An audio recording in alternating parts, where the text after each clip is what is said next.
농촌의 일상을 체험하고 수확한 농산물도 함께 먹어보며 힐링하는 농촌 체험 관광. 농협 네트워크스는 농가 소득 5천만 원 달성을 위해 농업인과 함께합니다. 농업인과 소비자의 또 다른 만남. 우리 모두의 농촌 체험 관광. 검색창에 곱함을 치면 만날 수 있습니다.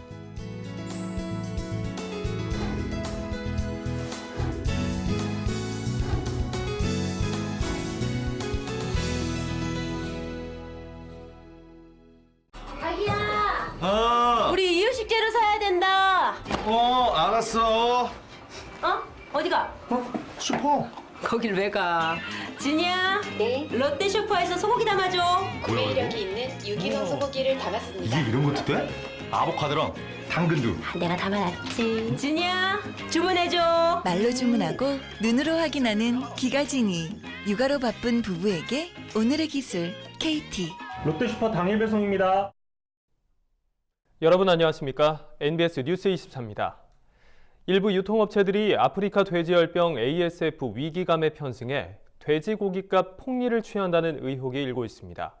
돼지고기 도매값이 1년 전에 비해 약세임에도 불구하고 소매값이 강세를 보이는 게 단적인 예입니다. 네, 축산물 도매 시장의 중도매인조차 유통업체 폭리 의혹을 제기할 정도입니다. 양돈 농가들은 유통업체들이 돼지고기 소매값을 과도하게 높게 책정해 소비를 위축시킨다며 강하게 반발하고 있습니다. 윤슬기 기자가 취재했습니다. 최근 한동 관계자들은 소매 유통업체들이 ASF 위기감에 편승해 폭리를 취한다는 의혹을 제기하고 나섰습니다. 도매값이 지난해보다 낮은 수준인데도 불구하고 소비자 가격, 즉 소매값이 계속 상승해서입니다. 지난 15일 주요 소매점에서 판매된 삼겹살 가격은 1년 전보다 8.8%나 올라 100g당 평균 2,000원대를 넘어섰습니다. 반면 같은 날 도매값은 지육 1kg당 평균 4,143원으로 지난해보다 10%나 감소했습니다. 5월 1일부터 15일까지의 돼지고기 평균 도매값 역시 4,108원으로 지난해 같은 기간보다 10%가량 하락했습니다. 심지어 중도매인들도 소매점에 납품하는 가격이 오르지 않았다고 말합니다. 종합해보면 대형마트와 같은 소매점의 판매 가격만 오른 겁니다. 업계 관계자들이 대형마트들이 ASF 위기감에 편승해 폭리를 취하려는 것 아니냐는 의혹을 제기하는 것도 이 때문입니다. 방송에서는 계속 오를 거라 그러면 사람들 입장에서는 오를 거니까 내릴 이유가 없네. 이런 거 당연히 갈 수가 있는 거죠. 농가들은 이런 상황에 분노하고 있습니다. ASF로 인한 불안감이 치솟고 도매값마저 하락하는 위기 상황인데 농가들이 호황을 누리고 있다는 잘못된 인식이 억울해서입니다. 생산비 이하의 돈가가 지속된 상황에서 요새 ASF 이슈까지 터져가지고 생업을 접어야 오는다는 그 최고조의 위기감이 달하고 있어요. 날마다 돼지값이 올랐다는 보도가 나오면서 양돈 농가들은 이제 큰식 올린 것처럼 비춰져서 답답할 마음이 있습니다. 이게. 더 큰 문제는 돼지고기 가격이 오르자 소비가 줄어 도매값이 더욱 떨어지는 악순환이 발생하고 있다는 점입니다. 결국 소매값 상승으로 인한 과실은 유통업체가 보고 농가는 피해만 입고 있는 겁니다. 유통업체나 마트에서 떨어진 돼지 가격을 반영하지 않고 있어서 한돈 농가들만 이중고를 겪고 있습니다. 높은 시장 가격으로 소비까지 줄어들고 있는 상황입니다. 농가들은 지금이라도 소매점에서 가격을 내려 돼지고기 소비 촉진에 나서주길 바라고 있습니다. 소비가 잘 돼야 도매값도 오를 수 있어서입니다. 대형마트나 백화점 등에서 산지 가격 대비해서 적절한 가격으로 소비자 가격을 정해서 판매 유통을 하면 우리 한돈 농가들이 훨씬 경영 압박에서 해방이 되지 않을까 그런 생각이 많이 듭니다.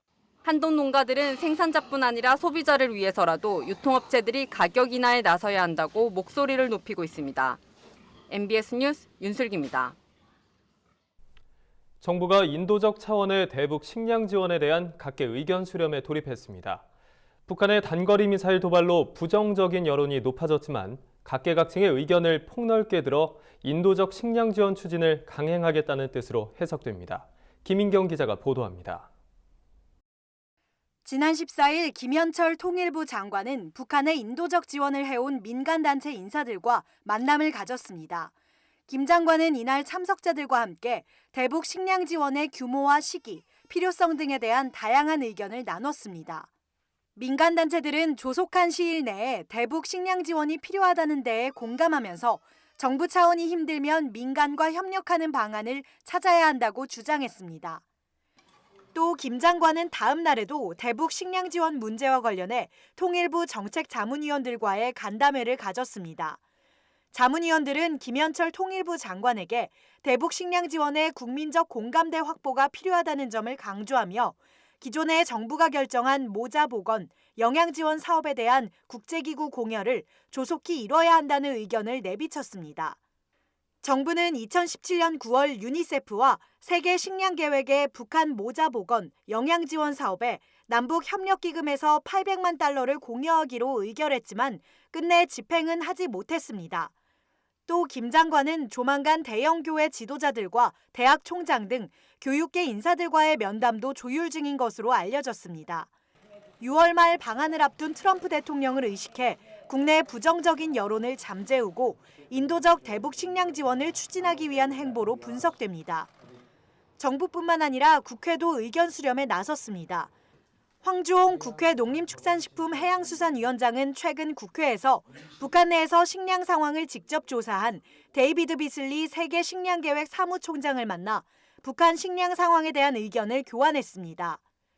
비슬리 사무총장은 이 자리에서 북한의 1인당 하루 배급 요구치는 580g이지만 실제 배급량은 300g 수준에 그치고 앞으로는 120g까지 감소할 것이라며 북한 취약계층에 대한 인도적 지원이 시급하다고 말했습니다. 정부는 대북 식량 지원의 시기와 방식, 규모에 대해서 각계각층의 여론 수렴 과정을 종합한 뒤 최종 결정할 것이라고 밝혔습니다. NBS 뉴스 김인경입니다. 농촌에 거주하는 결혼 이민자들은 어떤 나라 출신이 가장 많을까요? 한국농촌경제연구원의 최근 조사 결과에 따르면 농촌의 결혼 이민자 가운데 3분의 1이 베트남 출신인 것으로 나타났습니다. 이들은 다른 결혼 이민자와 비교해 언어나 문화적으로 적응하는 데 큰 어려움을 겪고 있는 것으로 조사됐는데요. 이에 대한 대책이 필요하다는 지적이 나오고 있습니다. 최다혜 기자가 보도합니다. 한국농촌경제연구원은 최근 농촌 다문화 가족 사회통합 실태 심층 보고서를 통해 농촌 결혼 이민자 가운데 베트남 출신이 35.3%로 가장 많다고 발표했습니다. 농촌 결혼 이민자 중 3분의 1이 베트남 출신이라는 뜻입니다. 베트남 다음으로 2위는 중국, 3위는 한국계 중국, 4위는 필리핀으로 나타났습니다. 반면 도시 결혼 이민자의 경우는 달랐습니다. 한국계 중국 출신이 가장 많았고 2위가 중국, 3위가 베트남, 필리핀이 그 뒤를 이었습니다. 농촌 결혼 이민자의 국내 거주 기간은 상대적으로 짧은 것으로 나타났습니다. 10년 이상 국내에 거주한 농촌 결혼 이민자는 38.2%였지만 도시 결혼 이민자는 50.7%로 높게 나타난 겁니다. 남편이 아내보다 11살 이상 연상인 비율이 농촌 다문화 가정은 55.1%로 절반 이상을 기록했지만 도시 다문화 가정의 경우는 35.9%에 그쳤습니다. 또한 농촌 결혼 이민 여성은 도시 결혼 이민 여성보다 사회적 관계가 빈약한 것으로 조사됐습니다. 어려움을 의논하거나 여가 생활을 같이 하거나 또 몸이 아플 때 도움 청할 상대가 있냐는 질문에 모두 없다고 대답한 농촌 결혼 이민 여성의 비율은 17.5%였고 도시 결혼 이민 여성은 16.9%에 불과했습니다. 특히 베트남 출신 아내와 한국인 남편으로 구성된 가족이 언어나 문화, 사회적 관계에서 전반적으로 취약한 것으로 나타났습니다. 베트남 전체적으로 보면은 그 유교 내지 불교 문화권이어서 부모나 친척, 집안 어른을 섬기는 이런 문화 측면에서 그 한국 농촌 총각들이 이제 선호한 이런 게 제일 중요하고요. 한국어가 이렇게 읽기 쓰기 말하기 이런 것 전체적인 측면에서 언어 능력이 좀 낮고 그다음에 남편 입장에서는 또 베트남이라든지 이런 걸 제대로 못 해가지고 언어 소통이 좀 제대로 안 되는 이런 측면이 제일 큰 것 같고. 농촌에서의 결혼 이주 여성 비율이 갈수록 높아지는 만큼 이들이 농촌에 잘 정착할 수 있도록 돕는 다양한 대책 마련이 필요해 보입니다. MBS 뉴스 최다희입니다. 다가오는 21일은 24절기 중에 8번째 절기인 소만입니다. 소만은 벼농사를 짓던 조상들이 모내기 시작의 기준으로 삼았는데요. 서울에서도 어린이들에게 농업농촌의 소중함을 알려주기 위한 모내기 체험 행사가 잇따라 열렸습니다. 현장에 김아영 기자가 다녀왔습니다. 서울 한복판에 꼬마 농부들이 등장했습니다. 고사리 같은 손으로 별을 한 포기씩 들고 작은 논처럼 조성된 고무 화분에 정성스레 심습니다. 서울 서대문구에 위치한 서울 금화초등학교에 다니는 1학년과 2학년 학생 200명이 모내기 체험 행사에 참가한 겁니다. 학생들은 처음 해보는 모내기 체험에 낯설음도 잠시 설렘과 함께 즐겁다는 반응 일색입니다. 심어보니까 어땠어요? 재밌었어요. 뭐한테 어떤 생각했어요? 잘 커라. 빨리빨리 자라서 내 입으로 들어와라.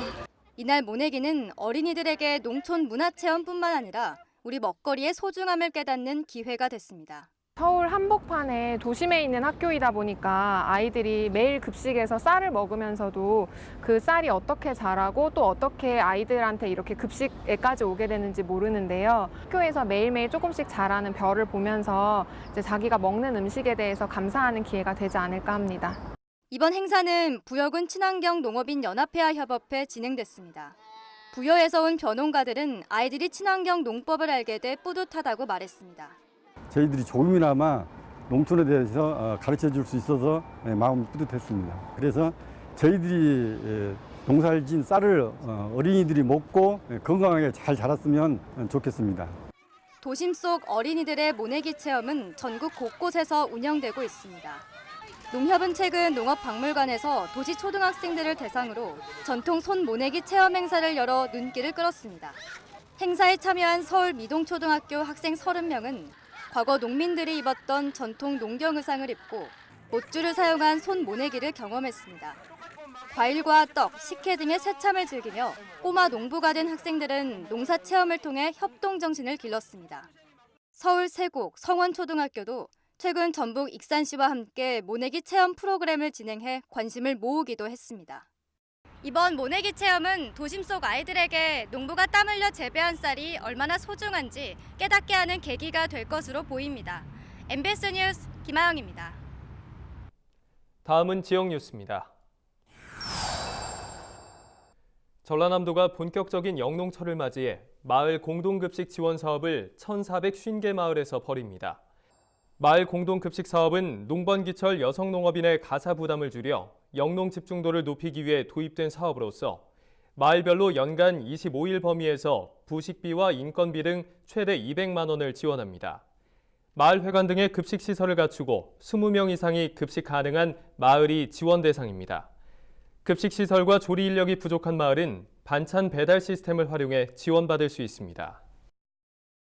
경기도 농업기술원은 치유농업 활성화를 위해 농촌체험 치유농장 농가들을 대상으로 치유농업 역량 강화 교육을 진행했습니다. 이날 교육은 치유농업 추진 동향과 해외 사례를 공유하고 치유농업 콘텐츠 개발 및 활용 방법 등에 대해 함께 고민하는 프로그램으로 진행됐습니다. 도농기원은 올해 농촌 치유농장 10곳을 육성하고 치유농업 활용 복지화 및 육성 사업을 12개소에서 추진 중입니다. 전라북도가 농촌 융복합 산업 인증 사업자 전국 1위를 차지했습니다. 2019년 제1차 심사 결과 전북도가 전국 농촌 융복합 산업 인증 사업자 1,533개소 중 250개소를 차지한 겁니다. 인증 사업자에게는 농식품부 장관 명의의 농촌 융복합 산업 사업자 인증서를 발급하고 농촌 융복합 산업 인증 표시 제품 부착, 우수 제품 유통 품평회, 우수 사례 경진대회 등에 참가할 기회를 제공합니다. 경상남도 농업기술원이 곤충이 첨가된 쌀 팽화과자 제조 방법 특허 기술을 곤충 가공 전문 업체 2곳에 기술 이전합니다. 이 기술은 쌀 팽화과자를 압출기로 제조하는 방식에 특화된 것으로 쌀의 다양한 부재료를 첨가해 영양과 맛 형태를 자유롭게 조절할 수 있습니다. 기술을 이전받는 두 업체는 특허 기술을 이용해 곤충 가공 제품 출시를 준비할 예정입니다. 우리 농산물의 숨은 효능과 건강 정보를 전해드리는 건강톡톡 알고 먹는 우리 농산물 시간입니다. 네, 오늘 소개해드릴 제철 먹거리는 대표 산나물 바로 취나물입니다. 독특한 향과 쌉싸름한 맛으로 입맛 살리는 취나물의 매력, 이현경 기자가 소개합니다. 네, 요즘 나른한 날씨에 입맛도 기운도 없는 분들 많으시죠? 그래서 제가 준비한 건강 먹거리는 바로 이 취나물입니다. 취나물은 봄철 대표적 나물로 4월에 채취해 6월 초까지 즐길 수 있는데요. 특히 독특한 맛과 향은 입맛 돋우기에 제격입니다. 네, 취나물은 부드럽고 식감이 좋아서 전 즐겨 먹고 있어요. 취나물의 그 쌉쌀한 맛이 저는 참 좋더라고요. 뭐 일반적으로 싫어하시는 분도 있는데 저는 그 향 때문에 즐겨 먹고 있어요. 봄 향기를 가득 품은 취나물은 참취라고도 불리는 대표 산나물입니다. 취나무의 취는 나물이란 뜻의 채에서 유래한 말로 나물 중에 나물이란 의미입니다. 취나물은 말린 건나물로 섭취하는 경우가 많은데요. 건나물은 햇볕에 말리는 과정에서 비타민 D가 생겨나 면역력을 향상시키는 데 도움이 됩니다. 뿐만 아니라 영양이 풍부해 예로부터 한약재로도 사용돼 왔다고 합니다. 취나물은 향이 있고 성질이 따뜻하여 혈액순환을 돕고 근육과 관절의 통증을 가라앉히는 데 도움이 됩니다. 또한 가래를 사귀고 폐와 기관지의 염증을 줄여주기도 합니다. 또 취나물은 칼슘 함유가 높아 골다공증 예방에도 효과적이라고 하니 뼈 건강이 걱정되시던 분들이라면 꼭 챙겨 먹어야 할 먹거리겠죠. 먹으면 힘이 불끈 솟을 것 같은 이 취나물. 소비자분들의 요리 비법을 들어볼까요? 저는 일반적으로 뭐 된장 넣고 조물조물 무쳐 먹는 걸 가장 좋아하고요. 그리고 가끔은 이제 된장찌개에 넣어서 같이 먹는 것도 아주 좋아해요. 데쳐서 조물조물 무쳐서 먹는 경우도 있고요. 그리고 아니면 장아찌 담아서 먹을 수도 있고요. 주로 취나물은 어린 잎과 줄기를 쌈이나 나물, 튀김 등으로 먹곤 하는데요. 금방 지은 밥에 소금과 들기름으로 무친 취나물을 고루 섞어 나물밥을 만들면 한 끼 건강밥 뚝딱입니다. 다음은 냄비에 취나물이 잠길 정도로 물을 넣고 보글보글 삶아줍니다. 약 15분 정도 데친 취나물은 물기를 꽉 짜준 뒤 양념을 준비합니다. 간장, 다진 마늘, 들기름 등을 넣고 조물조물해 볶는데 이때 들깨가루를 조금만 넣어도 영양이 배가 된다고 합니다. 들깨는 비타민 E 및 취나물에 부족한 단백질, 지방 성분이 풍부합니다. 따라서 취나물을 볶을 때 들깨를 물에 넣고 갈아서 같이 볶으면 영양적으로 우수할 뿐 아니라 풍미도 좋아지기 때문에 음식 궁합이 좋다고 말할 수 있겠습니다. 그런데 취나물은 어떤 걸 골라야 할지 모르는 분들도 많으실 텐데요. 취나물 구입 팁 알려드립니다. 취나물은 요즘 노지치가 나오거든요. 자연치. 뿌리가 빨긋빨긋하면서 짧고 연녹색을 띠면서 부드럽고 뻣뻣하지 않은 걸로 고르시면 좋아요. 통통해도 향기가 좋고 맛있거든요. 싱싱한 취나물을 고르셨다면 보관법도 중요합니다. 위생봉지에 넣어 냉장고에 두면 기본 2, 3일은 보관할 수 있고 좀 더 오래 보관하려면 데쳐서 물기를 꼭 짜 냉동실에 넣거나 말려서 보관하면 됩니다. 만약 취나물을 생으로 먹는 경우라면 찬물에 담갔다가 흐르는 물에 3번 이상 씻어내면 잔류 농약까지 제거되니 꼭 기억해 두시면 좋겠습니다. 지금까지 건강 톡톡 알고 먹는 우리 농산물이었습니다. 저희가 준비한 소식은 여기까지입니다. NBS 뉴스 24 마칩니다. 함께해 주신 여러분 고맙습니다.